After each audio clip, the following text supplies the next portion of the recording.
Scripture tells us to rejoice always and to pray continually and to give thanks in every circumstance because this is God's will for us.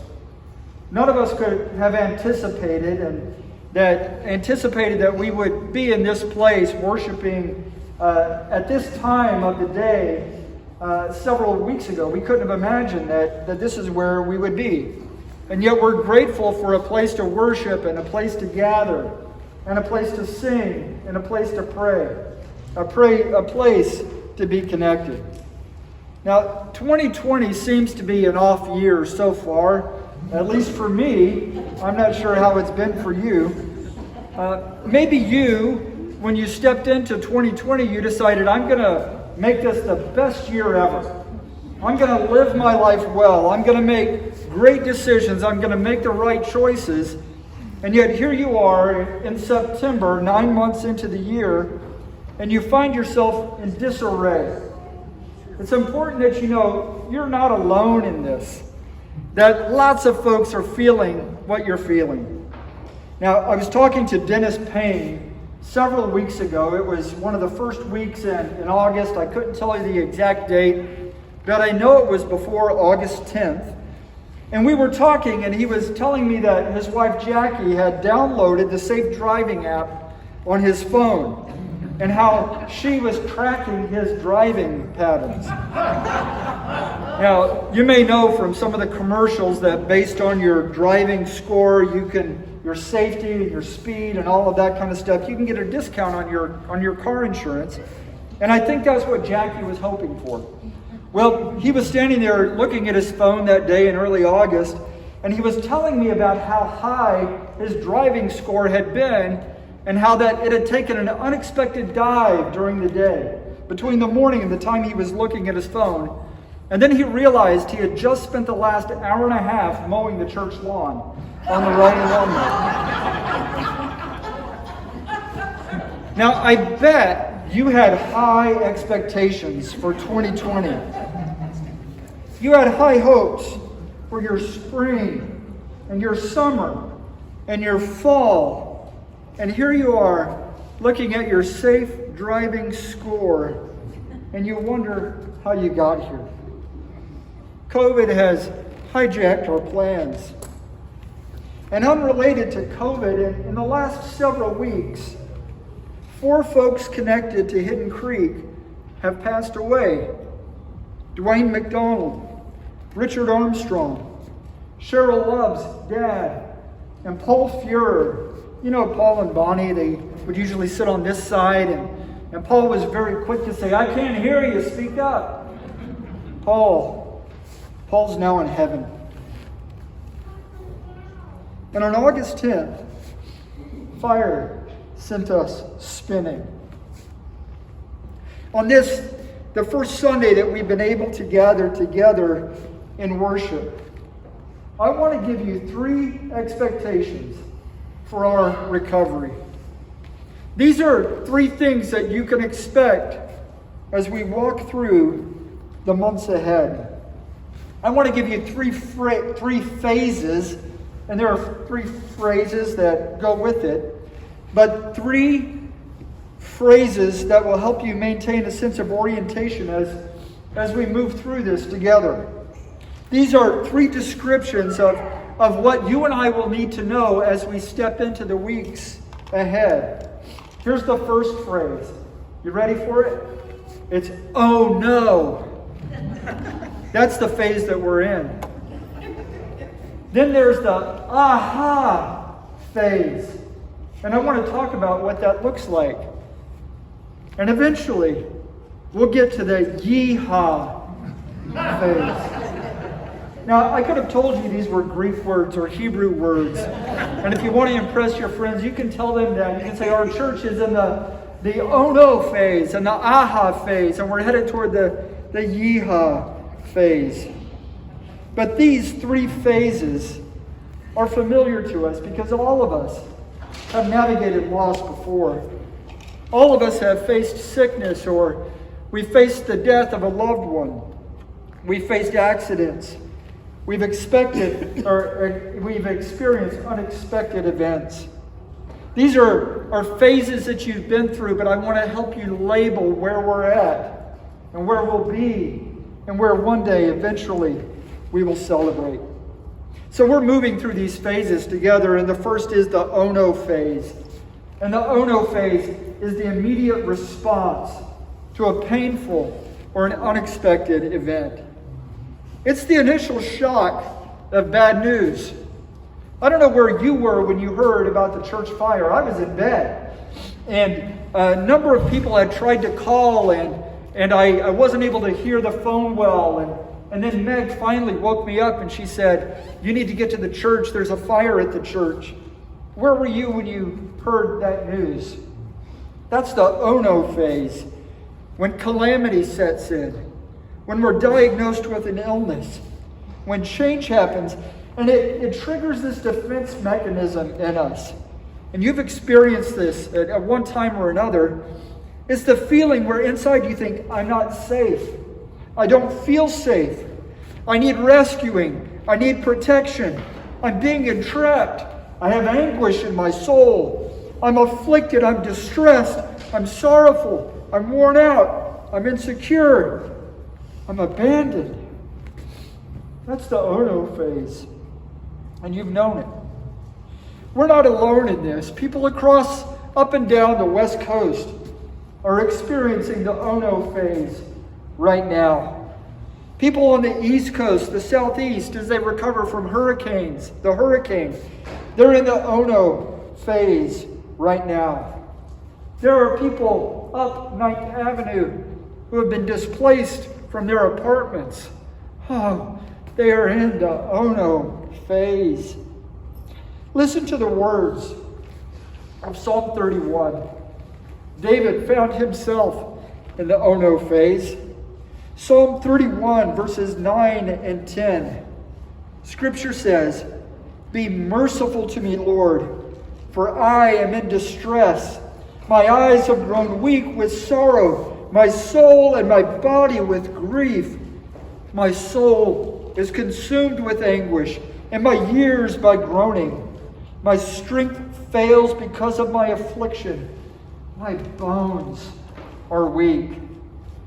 Now there's a lot of "oh no" packed into these two verses. Distress, weariness, sorrow, grief, anguish, groaning, affliction, and bone-weary pain. How do you relate to David in this passage? What feelings or emotions have you experienced lately? We're faced with the hard reality of loss as a church. And each one of you has faced loss over the last few months. For a minute, do an inventory. It might be a painful inventory, but think about this. What have you lost?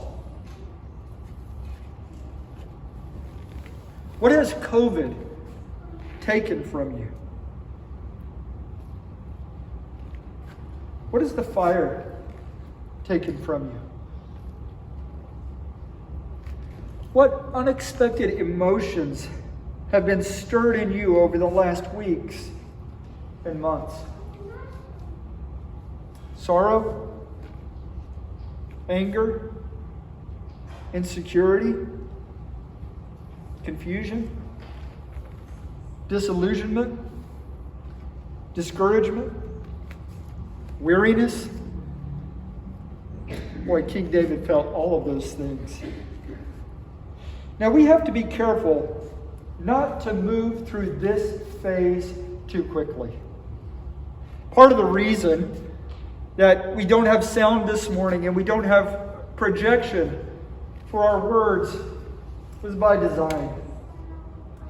You see, not far from here, our church building sits empty, smoke-filled, soot-filled, and abandoned. And I believe that it's important for us to get some sense that we are going through a huge loss. It would be easy to make sure everything is up and running and that we experience a full-blown worship sound. But friends, we've experienced a loss, and it's important that we experience this together. Now, some of us move through this phase more quickly. We experience the rescue that God brings more quickly than others. Some of us want to swing and see everything on the bright side very quickly. And God has wired us in different ways. But boy, we have to let it sink in a little bit. A lot of years, I had to break the bad news to our daughter Paige that our cat, Pearl, was really sick and she wasn't going to get better. I remember the morning that we had kind of come to that conclusion, and I said, Paige, I need to tell you that Pearl is really sick and she's probably not going to be around much longer. And so I think it's time that you say goodbye. And she immediately said, oh no! And her eyes began to well up with tears. But before the tears would slip out, she said, can we get another one? Paige is able to process and to move on quickly. And that's the way God has wired her. But friends, I don't want to miss out on the loss that we've experienced as a church for a lot of different reasons. Now, we have to be careful, too, that we don't get stuck in this oh-no phase, because it's easy to get stuck and wrapped up in an endless spiral of sorrow and insecurity and confusion and anger that's so wrapped up in our emotions and our feelings. In the end, we wonder how our time has vanished, and we begin worrying about days that haven't been yet. And we can get so wrapped up in the oh no that we forget that God is sending His rescue and He wants us to be better. In the oh no phase, there's an awareness of our weakness and our limitation and our need for Jesus. We need to know that this oh no phase brings that awareness out in us. But there's good news. There is the aha phase. In the aha phase, we find that there are truths about God, truths about our relationship with Him that rise out of our painful experience. In the aha phase, we are led to a place of understanding, recognizing that God has prepared us to endure times like this. This event and these events did not catch God off guard. He knew that they were coming. And if we take time to look back, we can see that He has prepared us for days like this. Now, we're aware very keenly that we can't go back and change the past, but we can move forward together. Over the last couple of weeks, as I've thought about our gathering here, I've looked back on what God has been teaching us over the last couple of years. And the way that I did that, I went to our website and I looked at the list of sermons and the series that we've walked through. Do you know what God has said to us as a congregation over the last few years to prepare us for this? There was a sermon entitled, Fireproofing Your Faith. Now, I read through it, and in that, Jesus reminded us that our foundation has to be Him. That we cannot put our hope and trust in things that in the end will be consumed. He calls us to build our hope and our trust in Him with things that endure, the silver and gold of our faith, the stone, the things that will not be consumed by flames. Do you know what else we've learned, how God has prepared us for these days? He taught us in James chapter 1, 2 through 4, that there is joy in the midst of suffering. And some of you are experiencing these words, where James writes, consider it pure joy, my brothers and sisters, whenever you face trials of many kinds, because you know that the testing of your faith produces perseverance. Let perseverance finish its work so that you may be mature and complete, lacking nothing. Aha! That's what God is teaching us. We've learned that God reveals His strength through our brokenness. We had an entire series on what it meant to live as broken people made whole through Christ. In this aha phase that leads to understanding, we understand that the circumstances we face, the circumstances are used by God to make us more like Jesus. We come in this phase to the point where we say, this is what God has been trying to teach me. And through this is what God is doing to make us more like Jesus.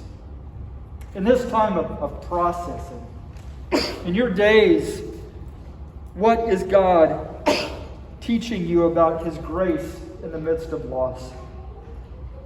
How are you experiencing God's grace during these days? What new mercies is Jesus giving to you?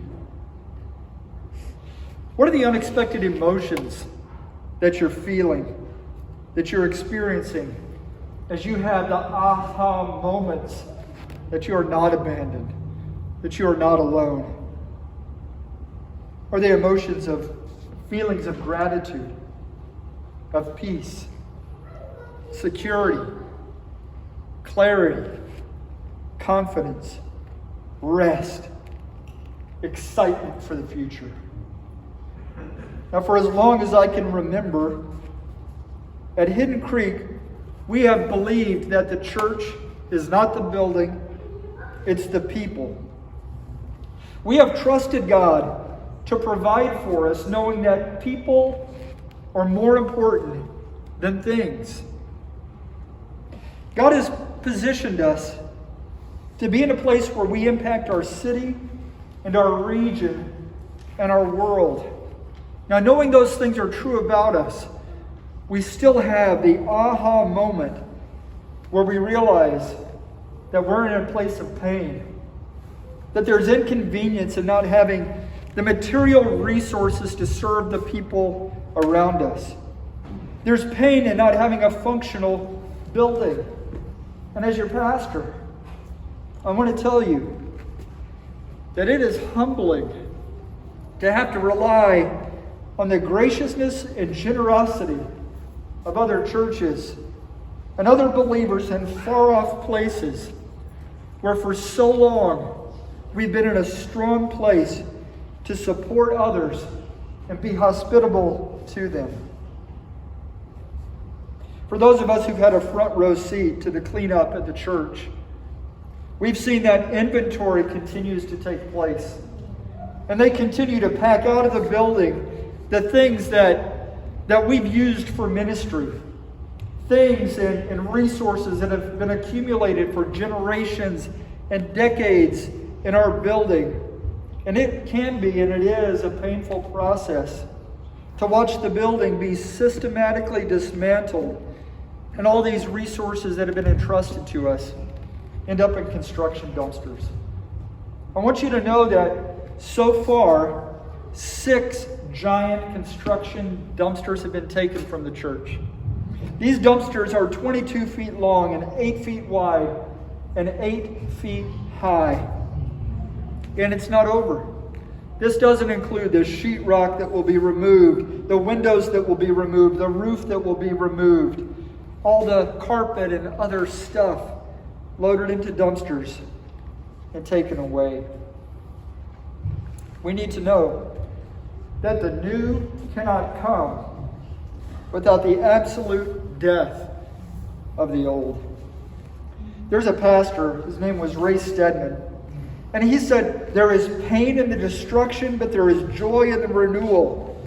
They're part of the same process. These two things, destruction and joy, have to take place for renewal to come. And so we're in the oh-no and the aha phase of renewal, and they feel very different, but they are part of the same process. I think this is the idea that the writer of Psalm 112 had when these words were penned. There was this idea that in the pain and the darkness, there's this aha that God is with us.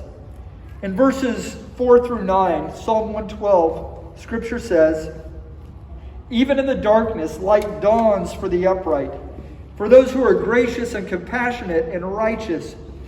Good will come to those who are generous and lend freely, who conduct their affairs with justice. Surely the righteous will never be shaken. They will be remembered forever. They will have no fear of bad news. Their hearts are steadfast, trusting in the Lord. Their hearts are secure. They will have no fear. In the end, they will look in triumph over their foes. They have freely scattered their gifts to the poor. Their righteousness endures forever. Their horn or their dignity will be lifted up in honor. This is one of the paradoxes of being a Christ follower. This idea that good can come out of pain, and that in the midst of darkness, the light of Christ shines. This paradox that says, in suffering we can know comfort, in humility we can be exalted, in brokenness we can find wholeness, in losing ourselves we gain life, and in the darkest seasons of our days, the light of Christ continues to shine. The oh-no brings awareness, the aha brings understanding, and the yeehaw brings perspective. Now, real honestly with you, I'm not at the yeehaw point right now. And if you are, great, and we will celebrate with you, because God's word says to weep with those who weep and to celebrate with those who celebrate. And boy, if you're at the yeehaw phase, I'm really glad for you. I am anxious to be there. In the yeehaw phase, we celebrate the good that God will bring from the event. And I know there is good coming. And I am eagerly awaiting the day that I see it. Let me give you 3 things that we can experience in the yeehaw. These are 3 things that I'm looking forward to. In the yeehaw phase, we have a new perspective on purpose. When we get to the point of celebration, we will be able to look back and see that God has a clear purpose for these things. And there's celebration on the other side of our struggle. This is the place where we can look back and honestly say this was painful, but through it God has brought good and honor out of disgrace. That out of violence there is peace, and out of evil good can be seen. I know this is coming for us because Romans 8:28 promises this.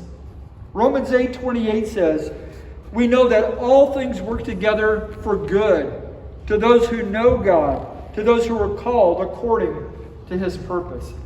This is another verse that God used in the past to prepare us for these days. We know that this is true.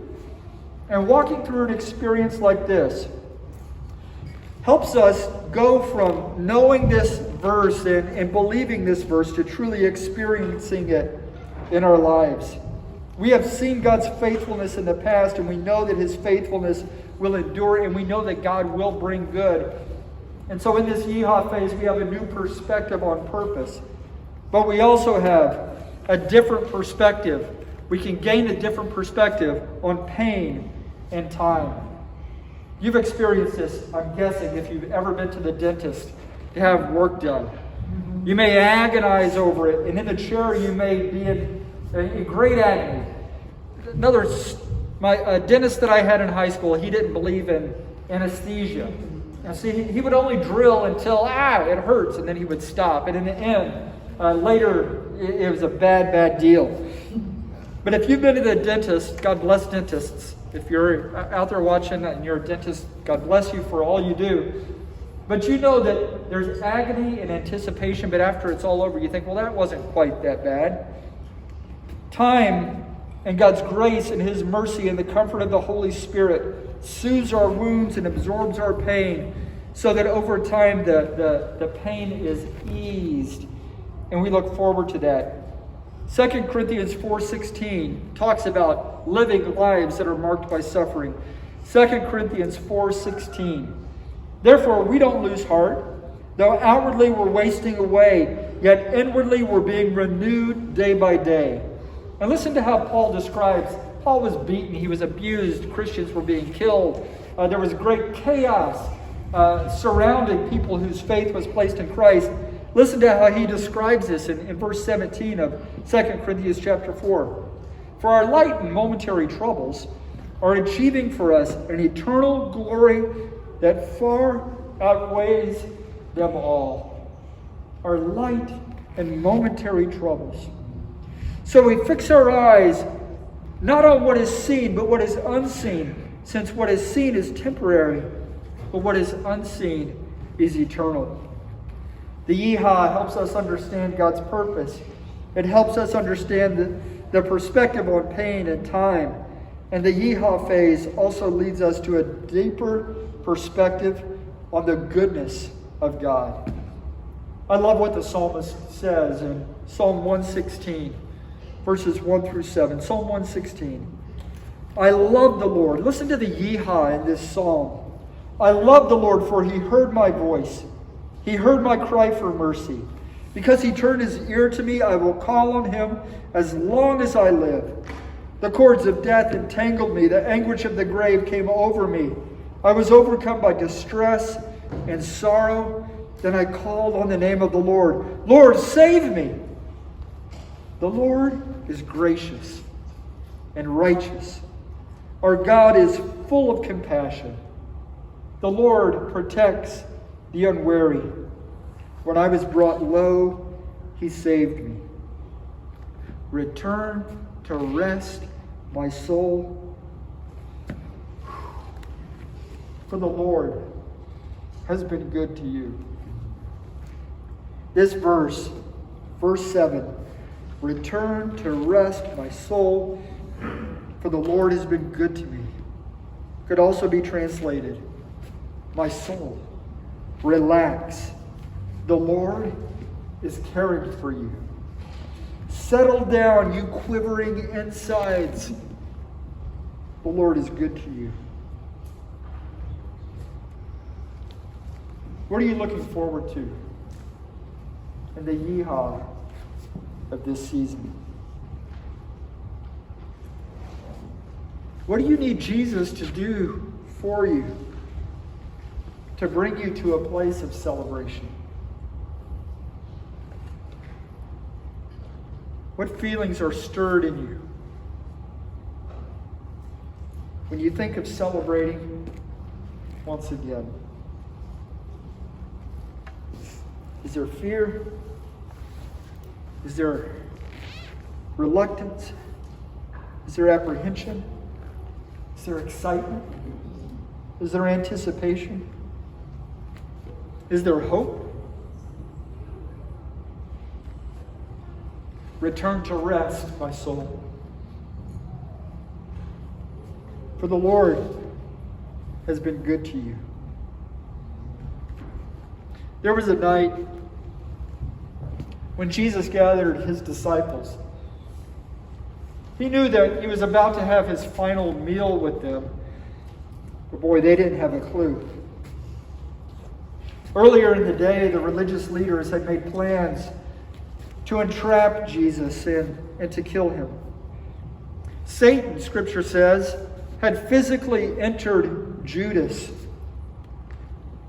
And one of Jesus' closest friends, Judas, initiated an agreement with the religious leaders to have Jesus arrested. That's what was going on the night that Jesus gathered his disciples. Later that night, Jesus would be arrested while praying. He would be abandoned by friends. He would be hastily and illegally tried before religious and secular political authorities. He was briefly imprisoned. He was tortured and humiliated.